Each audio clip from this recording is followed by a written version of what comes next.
ഈശോ മിശിഹായ്ക്ക് സ്തുതിയായിരിക്കട്ടെ. ഈ വീഡിയോയിൽ വിശുദ്ധ പൗലോസ് ഗലാത്യക്കാർക്ക് എഴുതിയ ലേഖനത്തിലെ 4-ാം അധ്യായത്തിൽ നിന്നുള്ള 60 ചോദ്യോത്തരങ്ങളാണ് അവതരിപ്പിക്കുന്നത്. ചോദ്യോത്തരങ്ങളിലേക്ക് കടക്കാം. ചോദ്യം 1. എന്തു പറഞ്ഞുകൊണ്ടാണ് വിശുദ്ധ പൗലോസ് ഗലാത്യ 4-ാം അധ്യായം ആരംഭിക്കുന്നത്? ഉത്തരം: ഇതാണ് ഞാൻ വിവക്ഷിക്കുന്നത്. ചോദ്യം 2. പിന്തുടർച്ചാ അവകാശി വസ്തുവിൻ്റെ ഉടമയാണെന്നിരിക്കലും ഏത് പ്രായത്തിൽ അവൻ അടിമയിൽ നിന്ന് വിഭിന്നനല്ല? ഉത്തരം: ബാലനായിരിക്കുന്നിടത്തോളം കാലം. ചോദ്യം 3. പിതാവ് നിശ്ചയിച്ച കാലാവധി വരെ പിന്തുടർച്ചാവകാശി ആരുടെയെല്ലാം സംരക്ഷണത്തിലായിരിക്കും? ഉത്തരം: രക്ഷാകർത്താക്കളുടെയും കാര്യസ്ഥന്മാരുടെയും. ചോദ്യം 4. നമ്മൾ ശിശുക്കളായിരുന്നപ്പോൾ എന്തിന് അടിമപ്പെട്ടിരുന്നു എന്നാണ് ഗലാത്യ 4:3 പറയുന്നത്? ഉത്തരം: പ്രകൃതിയുടെ ശക്തികൾക്ക്. ചോദ്യം 5. എപ്പോഴാണ് ദൈവം തൻ്റെ പുത്രനെ അയച്ചത് എന്നാണ് ഗലാത്യ 4:4 പറയുന്നത്? ഉത്തരം: കാലസമ്പൂർണത വന്നപ്പോൾ. ചോദ്യം 6. എന്നാൽ കാലസമ്പൂർണത വന്നപ്പോൾ ദൈവം തൻ്റെ പുത്രനെ അയച്ചു, അവൻ സ്ത്രീയിൽ നിന്ന് ജാതനായി. ഗലാത്യ 4:4. തുടർന്നുള്ള പൗലോസിൻ്റെ പ്രസ്താവന എന്താണ്? ഉത്തരം: നിയമത്തിന് അധീനനായി ജനിച്ചു. ചോദ്യം 7. നിയമത്തിന് അധീനരായി കഴിഞ്ഞവരെ എന്തിനു വേണ്ടിയാണ് ക്രിസ്തു വിമുക്തരാക്കിയത്? ഉത്തരം: പുത്രന്മാരായി ദത്തെടുക്കേണ്ടതിന്. ചോദ്യം 8. നിങ്ങൾ മക്കളായതുകൊണ്ട് ആബാ പിതാവേ എന്ന് വിളിക്കുന്ന എന്താണ് ദൈവം നമ്മുടെ ഹൃദയത്തിലേക്ക് അയച്ചിരിക്കുന്നത്? ഉത്തരം: തൻ്റെ പുത്രൻ്റെ ആത്മാവിനെ. ചോദ്യം 9. ആകയാൽ നീ ഇനിമേൽ ദാസനല്ല, പിന്നെ ആരെന്നാണ് വചനം പറയുന്നത്? ഉത്തരം: പുത്രനാണ്. ചോദ്യം 10. ദൈവത്തെ അറിയാതിരുന്ന കാലഘട്ടത്തിൽ ഗലാത്യയിലെ സഭയിലുണ്ടായിരുന്നവർ യഥാർത്ഥത്തിൽ ആരെയാണ് സേവിച്ചിരുന്നത്? ഉത്തരം: ദൈവമല്ലാത്തവയെ. ചോദ്യം 11 പൂരിപ്പിക്കുക. എന്നാൽ ഇപ്പോൾ നിങ്ങൾ ദൈവത്തെ അറിയുന്നു, അതിലുപരി ഡാഷ് അറിയുന്നു. ഉത്തരം: ദൈവം നിങ്ങളെ. ചോദ്യം 12. ഗലാത്യ 4:9 പ്രപഞ്ചശക്തികൾക്ക് നൽകുന്ന 2 വിശേഷണങ്ങൾ ഏതെല്ലാം? ഉത്തരം: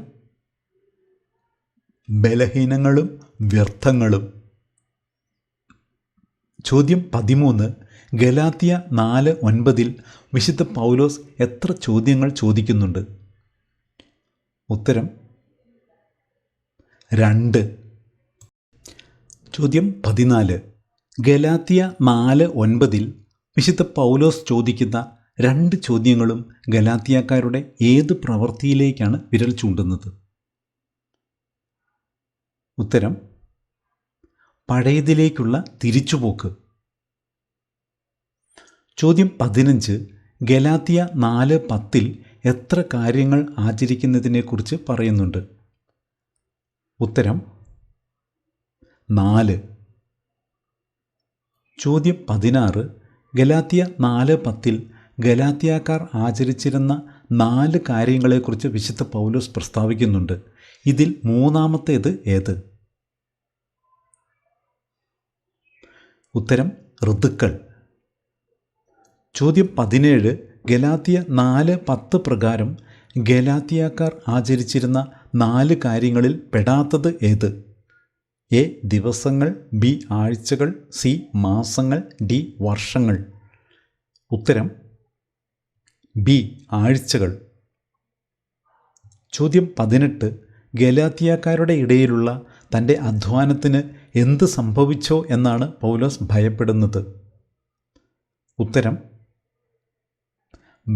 വൃഥാവിലായോ? ചോദ്യം 19. ഗലാത്യയിലെ സഭയോട് ആരെപ്പോലെയാകാനാണ് വിശുദ്ധ പൗലോസ് ഉപദേശിക്കുന്നത്? ഉത്തരം എന്നെപ്പോലെ, അതായത് പൗലോസിനെ പോലെ.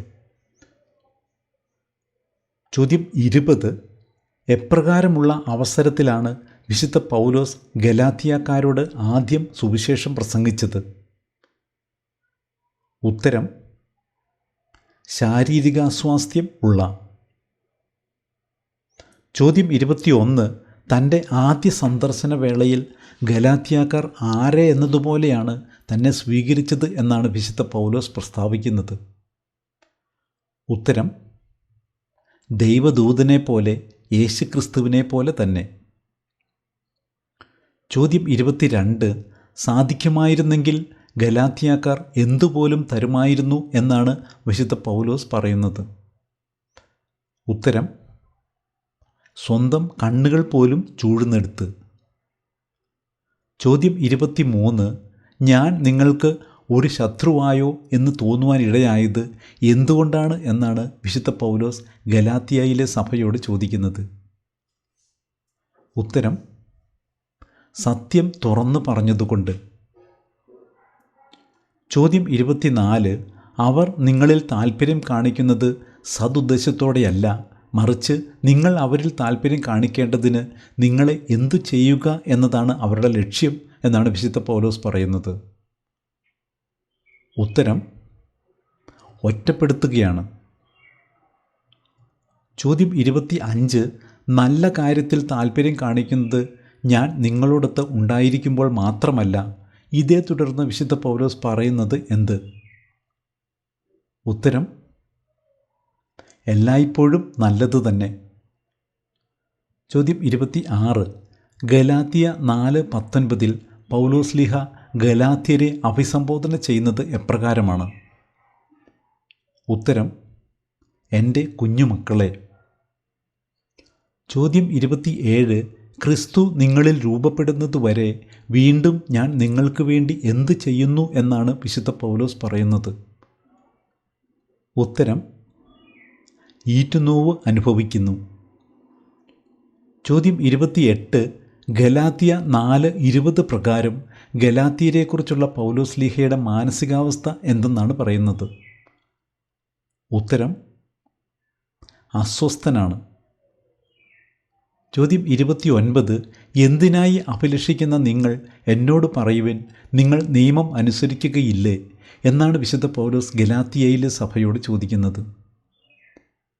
ഉത്തരം നിയമത്തിന് വിധേയരായിരിക്കാൻ. ചോദ്യം 30. ഗലാത്യ 4:22 അബ്രാഹത്തിൻ്റെ 2 പുത്രന്മാരെക്കുറിച്ച് പ്രതിപാദിക്കുന്നത് എപ്രകാരമാണ്? ഉത്തരം ഒരുവൻ ദാസിയിൽ നിന്ന്, ഇതരൻ സ്വതന്ത്രയിൽ നിന്ന്. ചോദ്യം 31. അബ്രാഹത്തിൻ്റെ 2 പുത്രന്മാരിൽ ദാസിയുടെ പുത്രൻ്റെ ജനനം എപ്രകാരമായിരുന്നു എന്നാണ് പറയുന്നത്? ഉത്തരം ശാരീരിക രീതിയിലുള്ള ജനനം. ചോദ്യം 32. ആലങ്കാരികമായി പറഞ്ഞാൽ ഈ സ്ത്രീകൾ 2 ഉടമ്പടികളാണ്. ഗലാത്യ 4:24 ഈ സ്ത്രീകൾ എന്ന് പറയുന്നവർ ആരൊക്കെയാണ്? ഉത്തരം സാറായും ഹാഗാറും. ചോദ്യം 33. ഹാഗാർ എവിടെ നിന്നുള്ളവളാണ് എന്നാണ് ഗലാത്യ 4:24 പറയുന്നത്? ഉത്തരം സീനായ് മലയിൽ നിന്നുള്ളവൾ. ചോദ്യം 34. ദാസ്യവൃത്തിക്കായി മക്കളെ ജനിപ്പിക്കുന്ന സ്ത്രീ ആരാണ്? ഉത്തരം ഹാഗാർ. ചോദ്യം 35. നമ്മുടെ അമ്മ ആരെന്നാണ് ഗലാത്യ 4:26 പ്രതീകാത്മകമായി വിശുദ്ധ പൗലോസ് പറയുന്നത്? ഉത്തരം സ്വർഗീയ ജെറൂസലേം. ചോദ്യം 36. ഇപ്രകാരം എഴുതപ്പെട്ടിരിക്കുന്നു, അല്ലയോ പ്രസവിക്കാത്ത വന്ധ്യയെ നീ ആഹ്ലാദിക്കുക, പ്രസവവേദന അനുഭവിക്കാത്ത നീ ആനന്ദിച്ച് ആർപ്പ് വിളിക്കുക. ഗലാത്യ 4:27 എവിടെയാണ് ഇപ്രകാരം എഴുതിയിരിക്കുന്നത്? ഉത്തരം യേശയ്യ 54:1.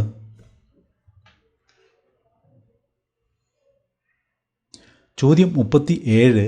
നമ്മൾ ആരെപ്പോലെ വാഗ്ദാനത്തിൻ്റെ മക്കളാണ് എന്നാണ് വചനം പറയുന്നത്? ഉത്തരം ഇസഹാക്കിനെ പോലെ. ചോദ്യം 38. ആത്മാവിൻ്റെ ശക്തിയാൽ ജനിച്ചവനെ അന്ന് പീഡിപ്പിച്ചത് ആരെന്നാണ് ഗലാത്യ 4:29 പറയുന്നത്? ഉത്തരം ശാരീരിക രീതിയിൽ ജനിച്ചവൻ. ചോദ്യം 39. ഗലാത്യ 4:29 പറയുന്ന ശാരീരിക രീതിയിൽ ജനിച്ചവൻ എന്നതുകൊണ്ട് ആരെയാണ് ഉദ്ദേശിക്കുന്നത്? ഉത്തരം ഇസ്മായേൽ. ചോദ്യം 40. വിശുദ്ധ ലിഖിതം എന്താണ് പറയുന്നത്? ദാസിയെയും അവളുടെ പുത്രനെയും നിഷ്കാസനം ചെയ്യുവിൻ. ഗലാത്യ 4:30. ഇപ്രകാരം പറയുന്ന വിശുദ്ധ ലിഖിത വാക്യം ഏതാണ്? ഉത്തരം ഉൽപ്പത്തി 21:9-12 വരെ. ചോദ്യം 41. ഗലാത്യ 4:29 പറയുന്ന ആത്മാവിൻ്റെ ശക്തിയാൽ ജനിച്ചവൻ എന്നതുകൊണ്ട് ആരെയാണ് ഉദ്ദേശിക്കുന്നത്? ഉത്തരം ഇസഹാക്ക്. ചോദ്യം 42. ഗലാത്യ 4-ാം അധ്യായത്തിൽ എത്ര വാക്യങ്ങളുണ്ട്? ഉത്തരം 31. ചോദ്യം 43. ഗലാത്യ 4-ാം അധ്യായത്തിന് എത്ര തലക്കെട്ടുകളുണ്ട്? ഉത്തരം 2. ചോദ്യം 44. ഗലാത്യ 4-ാം അധ്യായത്തിൻ്റെ 2-ാമത്തെ തലക്കെട്ട് എന്താണ്? ഉത്തരം ഹാഗാറും സാറായും. ചോദ്യം 45. ഗലാത്യ 4:3 സമാനമായ വാക്യം ഏത്? ഉത്തരം കൊളോസോസ് 2:20. ചോദ്യം 46. അധ്യായവും വാക്യവും ഏത്? ദാസിയുടെ പുത്രൻ ശാരീരിക രീതിയിലും സ്വതന്ത്രയുടെ പുത്രൻ വാഗ്ദാന പ്രകാരവും ജനിച്ചു. ഉത്തരം ഗലാത്യ 4:23. ചോദ്യം 47. ഹാഗാർ തൻ്റെ മക്കളോടൊത്ത് എന്തു ചെയ്യുന്നു എന്നാണ് പറയുന്നത്? ഉത്തരം ദാസ്യവൃത്തി ചെയ്യുന്നു. ചോദ്യം 48. ആരാണ് വസ്തുവിൻ്റെ ഉടമയാണെന്നിരിക്കലും ബാലനായിരിക്കുന്നിടത്തോളം കാലം അടിമയിൽ നിന്ന് വിഭിന്നനല്ല അല്ലാത്തത്? ഉത്തരം പിന്തുടർച്ചാവകാശി. ചോദ്യം 49. ഏത് കാലാവധി വരെയാണ് പിന്തുടർച്ചാവകാശി രക്ഷാകർത്താക്കളുടെയും കാര്യസ്ഥന്മാരുടെയും സംരക്ഷണത്തിലായിരിക്കുന്നത്? ഉത്തരം പിതാവ് നിശ്ചയിച്ച. ചോദ്യം 50. ഏത് പ്രായത്തിലാണ് നമ്മൾ പ്രകൃതിയുടെ ശക്തികൾക്ക് അടിമപ്പെട്ടിരുന്നത്? ഉത്തരം ശിശുക്കളായിരുന്നപ്പോൾ. ചോദ്യം 51. കാലസമ്പൂർണത വന്നപ്പോൾ ദൈവം തൻ്റെ പുത്രനെ അയച്ചു. ആ പുത്രൻ ആരിൽ നിന്ന് ജാതനായി എന്നാണ് വചനം പറയുന്നത്? ഉത്തരം സ്ത്രീയിൽ നിന്ന്. ചോദ്യം 52. പുത്രന്മാരായി ദത്തെടുക്കേണ്ടതിന് ക്രിസ്തു ആരെയാണ് വിമുക്തരാക്കിയത്? ഉത്തരം നിയമത്തിന് അധീനരായി കഴിഞ്ഞവരെ. ചോദ്യം 53. നിങ്ങൾ മക്കളായതുകൊണ്ട് ആബാ പിതാവേ എന്ന് വിളിക്കുന്ന തൻ്റെ പുത്രൻ്റെ ആത്മാവിനെ ദൈവം എവിടേക്കാണ് അയച്ചത്? ഉത്തരം നമ്മുടെ ഹൃദയത്തിലേക്ക്. ചോദ്യം 54. ആകയാൽ നീ ഇനിമേൽ ദാസനല്ല പിന്നെയോ പുത്രനാണ്. പുത്രനെങ്കിൽ ദൈവഹിതമനുസരിച്ച് എന്താണ്? ഉത്തരം അവകാശിയുമാണ്. ചോദ്യം 55. ഞാൻ തന്നെയും ആരെപ്പോലെയാണെന്നാണ് വിശുദ്ധ പൗലോസ് ഗലാത്യയിലെ സഭയോട് പ്രഖ്യാപിക്കുന്നത്? ഉത്തരം നിങ്ങളെപ്പോലെയാണല്ലോ, അതായത് ഗലാത്യക്കാരെ പോലെ. ചോദ്യം 56. അബ്രാഹത്തിൻ്റെ 2 പുത്രന്മാരിൽ സ്വതന്ത്രയുടെ പുത്രൻ്റെ ജനനം എപ്രകാരമായിരുന്നു എന്നാണ് പറയുന്നത്? ഉത്തരം വാഗ്ദാനപ്രകാരമുള്ള ജനനം. ചോദ്യം 57. ഹാഗാറിനെ ഏത് മലയോടാണ് വിശുദ്ധ പൗലോസ് താരതമ്യം ചെയ്തിരിക്കുന്നത്? ഉത്തരം അറേബ്യയിലെ സീനായി മലയോട്. ചോദ്യം 58. പിതാവ് നിശ്ചയിച്ച കാലാവധി വരെ പിന്തുടർച്ചാവകാശി 2 കൂട്ടരുടെ സംരക്ഷണത്തിലായിരിക്കും എന്ന് പറയുന്നുണ്ട്. ഇതിൽ രണ്ടാമത് പറയുന്ന വിഭാഗം ഏത്? ഉത്തരം കാര്യസ്ഥന്മാർ. ചോദ്യം 59. ഏത് കാലഘട്ടത്തിലാണ് ഗലാത്യയിലെ സഭയിലുണ്ടായിരുന്നവർ ദൈവമല്ലാത്തവയെ സേവിച്ചിരുന്നത്? ഉത്തരം ദൈവത്തെ അറിയാതിരുന്ന. ചോദ്യം 60. എൻ്റെ ശാരീരിക സ്ഥിതി നിങ്ങൾക്കൊരു പരീക്ഷയായിരുന്നിട്ടും നിങ്ങൾ എന്നെ എന്ത് ചെയ്തില്ല എന്നാണ് വിശുദ്ധ പൗലോസ് ഗലാത്യയിലെ സഭയോട് പറയുന്നത്?